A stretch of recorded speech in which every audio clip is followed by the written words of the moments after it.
20वीं सदी के तत्ववेत्ता महापुरुष ब्रह्मलीन पूज्य स्वामी शरणानंद जी महाराज के कुछ अनमोल वचन। पूज्य स्वामी शरणानंद जी महाराज कहते हैं, जिस समय अपने दोष का दर्शन हो जाए, समझ लो कि तुम जैसा विचारशील कोई नहीं, और जिस समय पर दोष दर्शन हो जाए, उस समय समझ लो कि हमारे जैसा कोई नासमझ नहीं। जब तक हम जगत में प्रभु का दर्शन नहीं कर सकते, अथवा यूं कहें कि प्रत्येक वस्तु में प्रभु का दर्शन नहीं कर सकते, तब तक सदा के लिए मन भगवान में लग जाए, यह बात कभी सिद्ध नहीं हो सकती।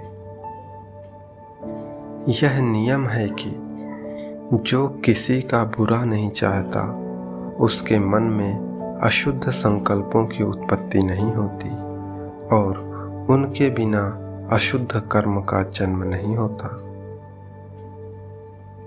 यदि आप वस्तुओं का सदुपयोग करते हैं, यदि आप वस्तुओं में ममता नहीं रखते, यदि आप वस्तुओं का संग्रह नहीं करते, तो आप सच मानिए आपके जीवन में से दरिद्रता सदा के लिए मिट जाएगी। वस्तु विशेष में भगवत बुद्धि होना कोई कठिन बात नहीं है, पर यह अधूरी आस्तिकता है। पूरी आस्तिकता का तो अर्थ यह है कि भगवान से भिन्न कुछ है ही नहीं, अभी भी नहीं है, पहले भी नहीं था और आगे भी नहीं होगा। अपने बल का अभिमान छोड़कर साधक जब यह विकल्प रहित दृढ़ निश्चय कर लेता है, दृढ़ विश्वास कर लेता है कि मुझ पर भगवान की कृपा अवश्य होगी, मैं उनका कृपा पात्र हूँ, उसी समय उस पर भगवान की कृपा अवश्य हो जाती है। इसमें कोई संदेह नहीं है।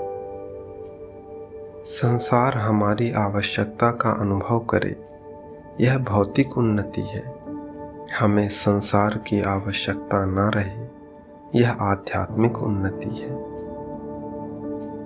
जो किसी का नहीं तथा जिसका कोई नहीं, उसके भगवान अपने आप हो जाते हैं, क्योंकि वे अनाथों के नाथ हैं।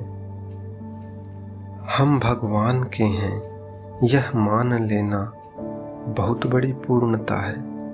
भगवान के होकर भगवान का स्वरूप क्या है, यह प्रश्न क्या अर्थ रखता है? गहराई से देखिए, प्यास से कभी नहीं पूछा जाता पानी क्या है, भूख से किसी ने नहीं पूछा भोजन क्या है। पानी पाकर प्यास तृप्त हो गई, भोजन पाकर भूख तृप्त हो गई। तृप्ति होने पर पानी और प्यास की भिन्नता तथा भूख और भोजन की भिन्नता शेष नहीं रहती। जिसको तुम प्राप्त करना चाहते हो, उसकी आवश्यकता अनुभव करो, उसको बलपूर्वक पकड़ने की कोशिश मत करो, केवल आवश्यकता अनुभव करो। परमात्मा को अभी ना मानना बड़ी भारी भूल होगी, अपना ना मानना उससे बड़ी भूल होगी, और अपने में ना मानना यह सबसे बड़ी भूल होगी।